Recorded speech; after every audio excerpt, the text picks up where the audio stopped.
Did anybody see that coming? Because I did not frickin' see that coming anywhere. We're gonna ignore the fact that it is 10:36 at night. And here I am to do my video on The Boys finale, because of course it dropped early. Did I say that we're here to talk about The Boys finale? Because oh my god. It is... literally. Yeah, so I'm gonna go ahead and do a recap of the episode, so massive spoiler warning, talk about just what happened in that thing, what I think is gonna happen next season, or what I hope is gonna happen next season, what I want. I don't even know when we're getting season 3, so, and there's a little information that I know about it, because I haven't done my research. I'm sure there's more that's out there, but y'all, let's just get into this. And if you like while you're watching, or any of this delightful background noise that's always in my videos, be sure to give this a thumbs up and subscribe. I would love you to join us back here. I won't be doing any more videos on The Boys, unfortunately, because this is it. But I will be doing videos on The Mandalorian when it comes out. So, if you're a nerd, stick around. We'll be doing Mandalorian stuff. We'll be here, you know, I'll be here hanging out in COVID land. On with the show. Recap starting right now. Recap slash things I've noticed. Okay, so the start of the episode. One thing that I notice, the major thing that's going on is there is an informational, basically like an active shooter situation, but it's an active super terrorist situation with Homelander and one of the deputies of the NYPD. On the little scrolling informational thing, something I noticed that said that thanks to the NYPD for their donation, something like that, or endorsement, kind of just reminded me of the NYPD police endorsement of Donald Trump. Yes, this gets very political. The show is political. It's very on the nose. If you don't like that, sorry, we're gonna go ahead and do that. So Compound V has been rushed approved for first responders, and the police, Pentagon, and ICE are going to be next. This is after the head explosions at the hearings. The Vought reference to Trump was when they said something that you could literally, that Vought could take a shit on Fifth Avenue and there would be a Tinker Day parade. It is a parallel to when Donald Trump said that he could stand on Fifth Avenue and shoot somebody and still have support. I really thought that was where that was coming from. That's where that struck me from. Becca escapes the compound. Yay. Black Noir is not dead, but he is pretty much known as a vegetable, so he's pretty crippled. They don't know there's brain damage. Also, we don't really know. We get our information from Stormfront, who says, who can tell, because he's black and she's a massive racist. Homelander believes that Stan Edgar is the one who did it at the hearing. Stormfront says she wishes it was her. She has no idea. So both of them have no clue, but she says that it probably was Stan because he's clever for one of his kind. Other, you know, racist Nazi reference. The song, I believe it's, I don't know exactly what it's called. I think it's the same thing, but the Billy Joel song, Why Did the Good Die Young, played earlier in the show, and I pointed it out because I was pretty sure it was going to be a foreshadowing of somebody in The Boys, or one of the good characters, dying, and yeah, we were right about that one. So Huey and Starlight, or Annie, go to Maeve to try to get her to testify. She tells him to F off, so that was where that went. Stan and the head of the church have the head of the church, the collective, have a meeting about either getting the Deep or A-Train in. He agrees to getting the Deep in at first. Hi, Casey. It is revealed through their meeting that Stormfront was one of the first supporters of the Church of the Collective, which comes back in the episode. Oh, I thought it was so cute that the gang is all, the boys are all sitting there watching Becca and Butcher, like, with hard eyes, like, aw, and then he's like, oh, don't do that. Butcher cuts a deal with Stan Edgar to get Ryan away from Homelander. Poor Ashley, she's losing her hair.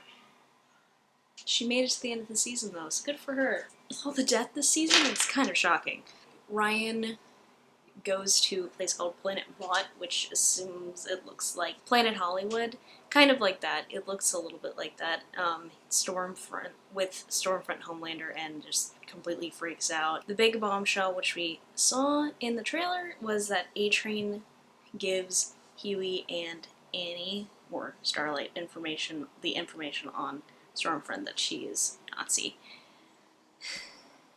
Let me just stop to say, knew it, knew it, knew it, knew it, told you so. Thought the line was very well written that Stan can't, he says, I can't lash out like a raging maniac. That's a white man's luxury. Obviously me, but like, you know, it's true. He can't do as much as, like, you know, Homelander does because he's the face of the company. Butcher straight up lies to Becca, but it comes back later in the episode. Stormfront gives Ryan a racist lesson, which he apparently doesn't take to heart. Stormfront's Nazi origins are leaked to the press with the information from A-Train that was loaded by Huey and Starlight.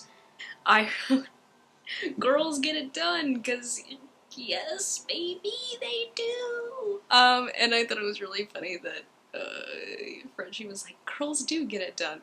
I was like, exactly how I felt in that moment. Kimiko can survive a neck snap. I really thought she was gone there, and I was really thinking that she was going to be.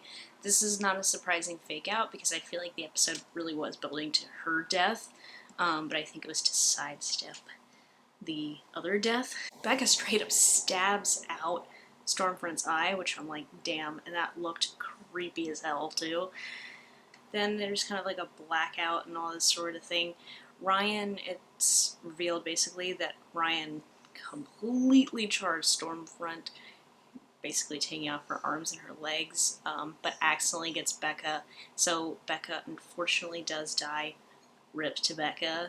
That was very sad. I actually was tearing up a little bit, and I was really surprised, but Butcher did the right thing and got Ryan out of there. And after it looked like he was gonna kill Ryan, but I think he probably was. And then Homelander showed up, and that really solidified that, you know, he's not that evil. Starlight gets reinstated into the Seven with her original costume. Thank God. Then it's revealed that A-Train gets back into the Seven instead of the Deep, which was the original promise, because obviously if you had a Nazi leader, you're probably going to want to save face and go for the minority, which causes the Deep to pretty much start the process of getting excommunicated from the Church of the Collective. Is a very big Scientology reference like we talked about last time. We know that Eagle the Archer, the same situation, he got excommunicated as well, so I guess the Deep and him will probably reconnect and do something about that. But there were some things I was really surprised about, because I thought the head of the church was going to be a way bigger part of this. However, he is on the phone with Congresswoman Newman, and after he hangs up, his head explodes, and we find out that the head popper is Congresswoman Newman. Did anybody see that coming? Because I did not frickin' see that coming anywhere. That, like, whoa, dude. She's a suit this whole time? In secret? Y'all. She's saying it's cool. Really, is it cool? From her position. That is just wild. That is just wild. So, she kills the head of the church, and then Huey gets a job with her, obviously not knowing all this stuff's going to happen, so his path into the boys is going to be pretty obvious for next season. Butcher gives Ryan away to Mallory to keep him safe, and he kind of walks off. Mother's Milk meets back up with his family and reunites with the daughter, which is very cute. And Kimiko and Frenchie go off dancing. And they're just so cute. I'm a little sad that their relationship did not build as much this season. Like, we did get a kiss, but that was like at a weird time, like a consensual kiss. That would be something that I would really love for them. They're are my comfort heterosexual ship. I love them so much. They're so cute. So, yeah, where are we gonna go from here? Well, with Congresswoman Newman, bombshell, we can go a lot of places. Oh, I didn't mention that the end of this episode ends in Homelander saying I can do whatever I want, jerking off on the side of a building. I think on the side of a tower, which is something out of the comics. He's done lost his mind. He has nobody left that he cares about. He doesn't have his little son, which I think he really does care about. There was stuff in this show, in this episode, that I really was like, wow, he really genuinely cares about this kid. But it doesn't change the fact that he's a monster, and that is one way that they can kind of save everybody, is shake this kid away from him. But I don't know. We also find out that, like, they are keeping Ryan as a contingency because they know he is the one who can take out Homelander. So, theoretically, Black Noir's comic storyline goes to Ryan, which is disappointing. I really wanted more from Black Noir. I thought they just did not pay that shit off at all. That was kind of a weak point of this season, in my opinion. Really thought Maeve was not gonna make it. But she did. And I love Maeve, so I'm very happy about that. Train's back, we don't know what's gonna happen with the Deep. We don't know what's gonna happen with the church now. Theoretically, somebody's going to, somebody take up the head of the church and kind of see where that goes. Which could be a role for probably new characters, but also maybe we see, like, technically A-Train is, like, a member of the church, because, yeah, he kind of is, so we'll see how that goes. This, task force that's being created inside the White House, being led up by Congresswoman Newman, yeah, it's gonna get crazy, because she is a soup in disguise and just trying to take down other soups. I don't know if it's, like, a territory thing, or is she supposed to be the only one? Or what? But it's kind of crazy, and I'm now like, I don't know. The only thing we know for sure, or that I know for sure about Season 3 that's confirmed, is that Jensen Ackles is going to be playing Soldier Boy, which is the boys' equivalent of Captain America. So we'll see how that goes. It will be like something in the past. I think we'll see Stormfront in past tense again, although she's technically still alive. That isn't crazy, because she was just mumbling German to herself, but she has no arms, no legs, and she's no eyeball, and she's completely short. It's wild, but I like to see a Nazi get fried. Yeah, so I don't know. What do I want to see from the show? I want to see Maeve get a bigger part, and I feel like this last episode, I'm like, yeah. Her being in that big fight scene, I'm like, yeah, I like this a lot. I mean, she's had a significant storyline, don't get me wrong, but it's not like, I feel like hers is not the main focus. Like, I feel like she and Black Noir probably get, like, the same amount. Like, they get a very small amount of story time, and I'd like to see them get more.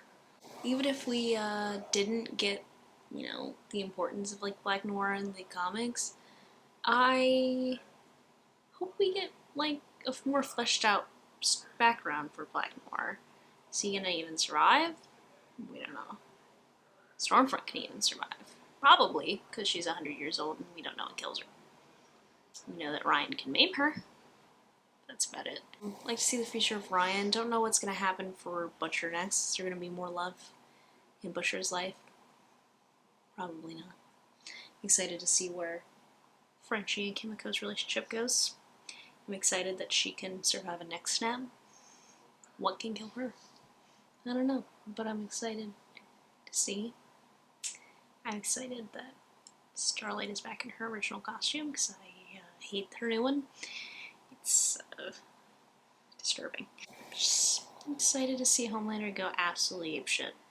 I want to see him just tear through people like he did in the cabin in this episode. Just covered in blood. That would be sick. I'm ready for the show to go to new and disgusting lengths, like only The Boys does. And that is my thoughts on The Boys Season 2. Perfect timing. If you liked this video, make sure to give it a thumbs up. Please subscribe. Like I said earlier, sorry I'm repeating myself. Thank you so much for joining me on my videos about The Boys. I have enjoyed doing videos on it, and I've enjoyed having you along for the ride. I never really expected them to get as much traction as they did, especially like my first one. I got one of these videos has over 100 views. That's incredible. Thank you so much for caring about what I have to say. I will be doing videos on The Mandalorian. I'm also going to be doing a lot of other sort of comic videos, and when there's going to be nothing about comic entertainment, like we're not going to have any new shows or movies, we're just going to talk about news. So there will never be a short supply of comic videos on this channel. So if you like that sort of stuff, it's great. Just come join us. It'll be fine. You know, we'll survive without the boys. Maybe it's better that we live in a world without the boys, you know? Think about them? Yeah. You don't want to live with Homelander, do you? Yeah? No. Alright. Anyway, I will catch you in my next one. Thank you so much for watching. Bye.